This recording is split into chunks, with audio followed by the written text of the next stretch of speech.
Hello, everybody. In October, we went for a Delivering Dignity project. This time, it was in a place in Kenya called Baringo.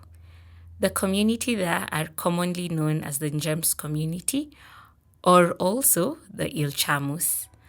It was a very interesting trip because when we went initially, we went to donate pads to the ladies in those schools so that they can continue with their education.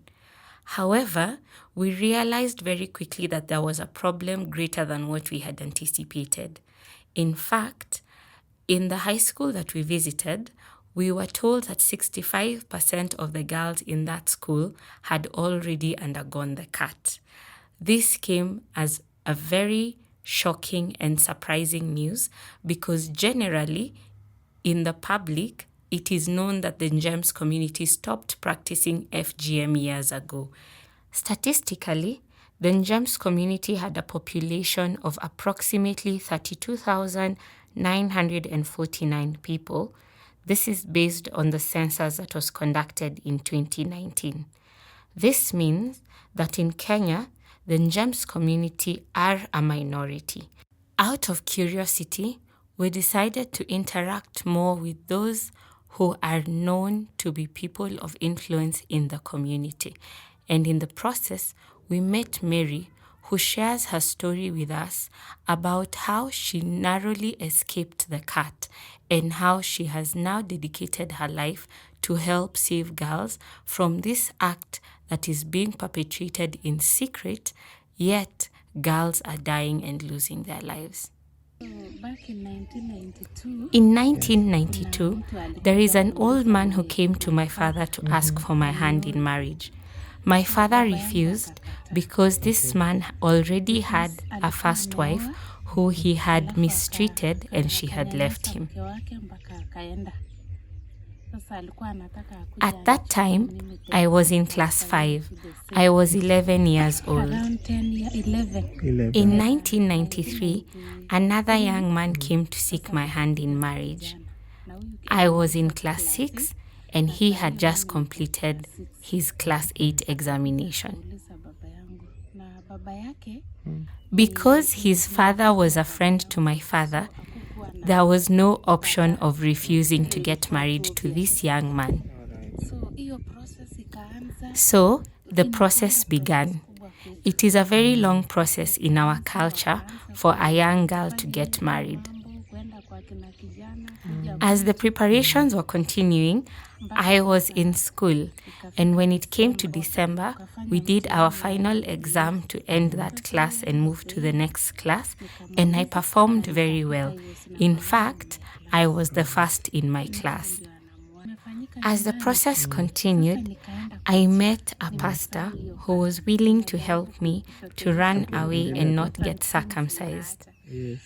In the process, he asked me to go and see the village chief so that I could let him know of what was happening, so that in case anything happened to me, at least the authorities would be aware. So I picked my result slip and went to see the chief that evening.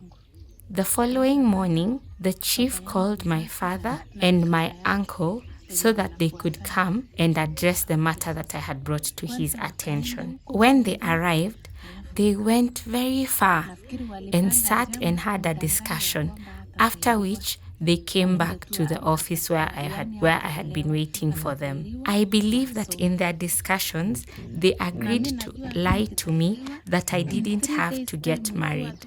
So instead, they told me that I would only have to be circumcised and then I would be allowed to go on with my education.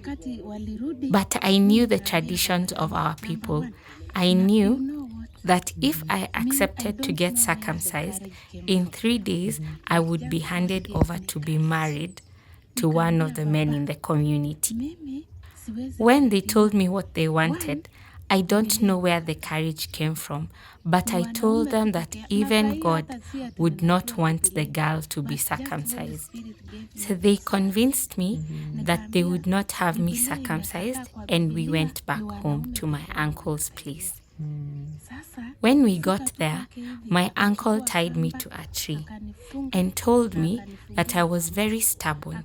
He even asked me who I thought I was to be telling the elders what I wanted. At this point, I told God, God, I can only depend on you because you're the only one who can fight for me.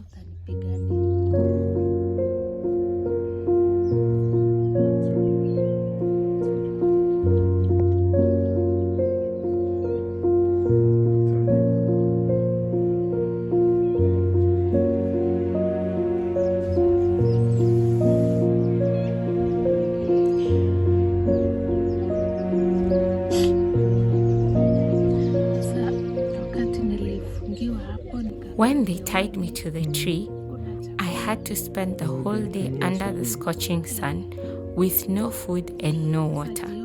In fact, no one was allowed to speak to me. In the evening, at around 5 p.m., they came and untied me and took me to my uncle's place, which wasn't very far from the place where I had been tied to the tree.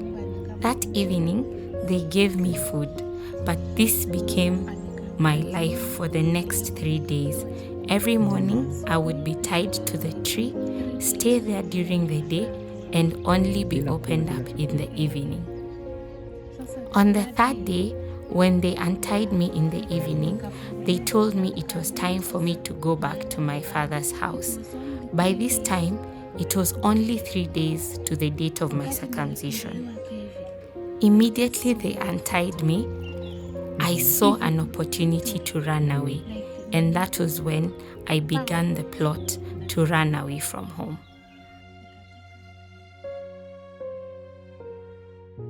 Mary goes on to narrate how she ran away from home. It was not a simple journey either. However, after a while, she got a family that took her in, and somehow she got someone who was willing to pay her school fees and sponsored her through school. When the time to choose her career came, she thought she would have been better off being a nurse. But after consideration, she chose to become a teacher. As we speak, Mary is a teacher in one of the schools. In fact, her story is a story of victory because despite the fact that the ladies in their community are told that without getting circumcised they cannot get married, Mary is happily married. She uses her story to inspire younger girls in the school to say no against FGM. She also recognizes that it is not easy to do this by herself.